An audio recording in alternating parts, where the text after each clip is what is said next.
G'day everyone, it's Aussie Dollar Man here. In this video, I want to give you a short-term forecast for the Australian dollar for the next few months. Before I do that though, just a disclaimer, the following video is educational in nature and shouldn't be taken as a recommendation or as trading or investing advice, or as any kind of advice at all. The purpose of the video is to educate viewers on the works of W.D. Gann, a well-known stock and commodities trader from the 1900s, by attempting to replicate a forecast using the methods of W.D. Gann. The presenter has not and will not receive any remuneration for the video and accepts no liability for any losses as a result of trades taken based on the dates or concepts presented in the video. Now, before you look at any forecast, it's always important to familiarize yourself with what's going on the bigger picture. You can see here on the monthly chart on the Australian dollar, we're just now taking out the big double bottoms from earlier in the year, starting to look very, very bearish for the Aussie dollar. You've got lows from October 23 and October 2022. They're looking likely at this point to be taken out. I see the next stop as at least 60 cents. After that, probably at some point there's going to be a pullback, but after that, I think we're going to test those COVID lows from early 2020. And then if you look even further back, even the all-time low from April of 2001, which was down at 47.75 US cents. I think that's potentially in a lot of trouble as well. Ever since that all-time high, up at $1.1080, all the way back in July of 2011, it's just been down, down, down for the Australian dollar, and it doesn't look like it's ready to stop anytime soon. So how do I trade a forecast? Well, firstly, I trade setups, not forecasts. It's very, very important in this field. People's egos run a little bit wild, especially after they've just made a successful trade or forecast. I don't look at these as forecast dates and say, it must do this, it must do that, or else everything I've done is wrong. I accept I get it wrong from time to time. So I have these forecast dates, but I look for setups around those points. In fact, I have 7 boxes that I need to tick before I take a trade. Okay, so it's all mapped out, and if I can tick all 7 boxes, I'll enter a low risk trade. If not, I'll leave it alone, but I'm not attached to any of these dates. Now, the dates in question, they give you short to medium term swings in the market, depending on what your definition of short to medium term is. A week, give or take a couple of days either side, is my definition of that. For entry around these dates, allow 2 days either side, a little early or a little late. And that's the case with most of Gann's work.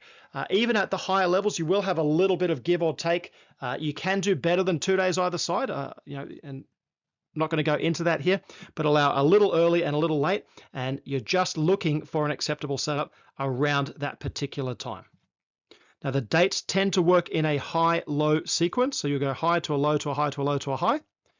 There is a concept or a phenomenon called inversions that can happen, which I'll talk about a little bit later, but they are very rare. They'll happen a couple of times a year, 2 to 3 times a year in most markets. Now, a competent swing trader should be able to read the bigger picture trend of the market. So you've got all these little high-low moves in the market, but you're not going to try and trade all of them. What you're looking to do is to trade in the direction of the bigger picture trend of the market. So let's talk about the dates. For December, I had the 13th December, and I think that the swing high on the 12th of December is that turn there. Next up is the 20th of December 2024 low, up into the 26th December high. Now that's the date that I've got for December. Now there's simply areas to watch for a potential entry point for a swing of around a week, give or take a couple of days either side. So that we're not talking about getting in and staying short for months or years. We're just talking about swing trading the moves in the market. Now, keep in mind, if I'm looking at a bigger picture trend that I think is down, I'm going to be a lot more interested in targeting those highs for short trades than I am for targeting lows. I'll only target a low if I think we're seeing an intermediate or bigger picture low in the market, and I think it's worth getting long out of there. Otherwise, while the big picture trend is down, I'm only interested in trading the highs in the market. So for January, I've got the 3rd of January as a low, the 8 Jan as a high, and the 15 Jan as a low.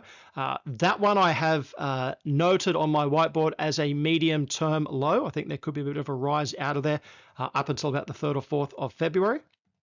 Now we've got next date, 21 January high, 29 January low, and in February, the 3rd of February 2025 high. 10th of February low, 16 February high, 24 February low. As I said earlier, I've got the 15th of January marked as a medium low. And I've got the 3rd of February marked as a medium term high. But at the end of the day, I'm always looking at my swing charts. I'm always looking at multiple timeframes to make trading decisions. And I'm targeting these dates, but I'm not married to any of these dates. It's just, okay, 3rd of February is on my list. I'll make sure that a couple of days either side of that, I'm watching the market and I'm checking it. And that's all. If I think the market's going to run down, say all of February, as an example, I might get short around that 3rd of February high, and then I don't have to come back to the market too much or too frequently until the 16th of February, a couple of days before that, for that next high there. So again, this is not a case of being glued to the screen all the time. This is just a case of framing each month, framing each year, and identifying in advance the areas of the market that may produce high probability, low risk changes in trend that we can look to target for trades. Now, these are all the short-term dates. I will give a long-term date in another video shortly, but for now, we're just focusing on these short-term dates. Then for March, I've got the 1st of March for a high, 8th of March for a low, 22nd of March for a high, and 27th of March for a low.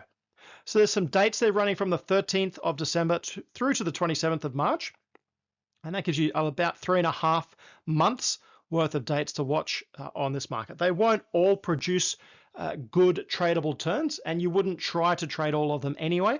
However, I believe during that period that all or basically all of the turns will occur on one of those dates. So they're the dates that I'm going to be watching. Now, I did mention earlier the concept of inversions.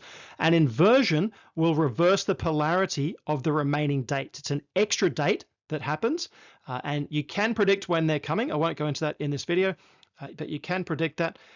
Say, for example, you've got the 1st of March as a high, and then the market drops into a low on the 3rd or the 4th of March as low, and you think, what's going on there? And then the market runs up to the 8th of March, and you get a high on the 8th of March instead of a low. Well, what's happened there, and there are ways you can check to confirm that, but what has probably happened there is that that 3rd or 4th of March low is an inversion low, and then that flips the polarity of the remaining turns in the sequence. So that 8th of March becomes a high, 22 March becomes a low, and 27 March would become a high. Okay, and over time and with some experience, you can see these coming in advance. You know where to look for them, and they're nothing to be worried about. They will happen a few times a year on most markets, some markets more than others. Now, where can you learn more about this? Best place or best thing to do is to get your hands on anything you can by the author W.D. Gann, in particular his book Tunnel Through the Air, the W.D. Gann Stock Market course, and the W.D. Gann Commodities course. We'll come back and we'll review these dates after they've all happened, so in a few months' time, and we'll have a look at how they all unfolded. I'm not going to delete the video. It's not one of those, I'll put all these dates up, and if they're wrong, I'll delete it. If they're all wrong, I'll take a look at it. I'll see what I've done wrong. It's a learning experience, but we'll come back and we'll have a look at those a little bit later. Next video that I put up will be a longer term forecast, looking at a key area of 2025 that I'm watching as a trading opportunity. So I'm looking forward to taking you through that. Until then, all the best with your trading, and bye for now.